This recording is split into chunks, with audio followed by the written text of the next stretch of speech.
आज जी काय दुर्दैवी घटना घडलेली आहे, आमचा मंगेश तालुके ह्याची जी काय निगरून हत्या, सकाळी आपल्या मुलीला मला वाटतं शाळेत सोडायला काहीतरी चाललेला होता आणि जी काय 5-10 लोकांनी काय येऊन त्याच्यावरती निगरून हल्ला केला आणि त्याला आयुष्यातून उठून लावलेला आहे। जे प्लॅनिंग मास्टर आहेत सुधाकर घारे आणि भरत भगत, त्यानंतर ज्यांचा पराभव केला, कारण आमचा हा मंगेशची दुसरी टर्म आहे त्याची नगरसेवक पदाची निवडून यायची, त्याची आणि आता पत्नी। आमदारकीच्या वेळेला त्यांनी एवढं प्रामाणिकपणे काम केलं की माझ्या या खोपोली नगरपालिकेने आमचा आमदार इथून निवडून दिला, त्यामध्ये श्रेयाचा वाटा आमच्या मंगेशचा होता आणि हे खुपत होतं त्यांना कुठेतरी। आणि त्या अनुषंगाने कालचा जो पराभव जो नगरसेवक पदाचा झाला तो त्यांच्या जिवारी लागला आणि त्याच्यामुळे ह्या मंगेशची आमच्या निगरून हत्या केलेली आहे। आज जर आपण पाहिलं तर त्यांचे कर्ते करविते इकडं सभा घेऊन गेले, सगळे गेले आणि कालपर्यंत जे काय दुसऱ्यावरती शिंतोडे उडत होते ते आज त्यांच्या कार्यकर्त्यांनी काय केलं आहे हे पण त्यांनी पाहावं की एका गरीब कुटुंबातल्या आमच्या या कार्यकर्त्याला त्यांनी आयुष्यातून उठवलेलं आहे। आमची पोलीस स्टेशनला, पोलिसांना, आमच्या SP सगळ्यांना विनंती आहे की जे जे आरोपींची नावं ह्याच्यामध्ये झालेली आहेत, आलेली आहेत, ह्यातला कोणी सुट्टा कामा नाही आहे आणि यांना त्वरित अटक होणं गरजेचं आहे।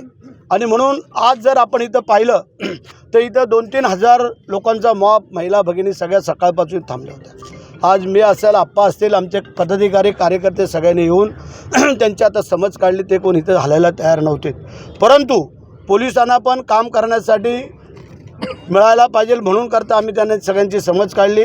आता आम्ही बॉडी मंगेशची खालापूरवरनं आता आणतो आहे, त्यानंतर आम्ही सगळे तिथे जातो आहे आणि त्या ठिकाणी जाऊन त्यांच्या कुटुंबियांचं सांत्वन करू आणि जे आरोपी आहेत आणि आरोपींबरोबर जे इथले पोलीस इन्स्पेक्टर हिरे ह्यांच्याकडून जी काय चूक झालेली आहे, कारण तो ज्या आरोपींचा मित्र आहे हिरे म्हणून असा आता संबोधलं गेलेलं आहे, कारण त्याच्याकडं काल तक्रार दिली गेली, त्यांनी तक्रार घेतली नाही आहे, कारण आमच्या मंगेशला कळलं होतं की आपल्याला मारण्यासाठी यांची प्लॅनिंग चालू आहे म्हणजे त्या हिरेनी, परंतु हिरे हा त्यांचा मित्र, त्यांच्या पार्टीला बसणं, उठबस करणं, त्यांच्या सगळ्या गोष्टीला, आणि म्हणून करता हिरेवरती पण कारवाई व्हायला पाहिजे असं माझ्या तमाम कार्यकर्ते बंधू भगिनींचं म्हणणं आहे।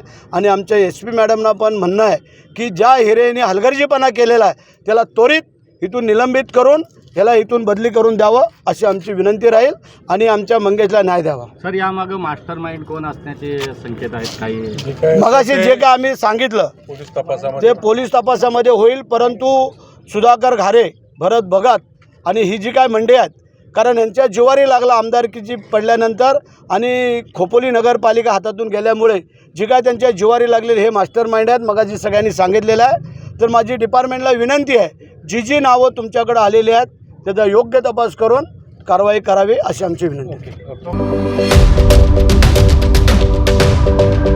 यूट्यूबवर सुद्धा रायगड टाइम्स सर्च करा आणि पहा रायगडच्या कानाकोपऱ्यातील प्रत्येक बित्तम बातमी। आणि हो, लगेचच सबस्क्राईब बटनवर क्लिक करायला विसरू नका। रायगड टाइम्स, आपलं चॅनल, आपला आवाज।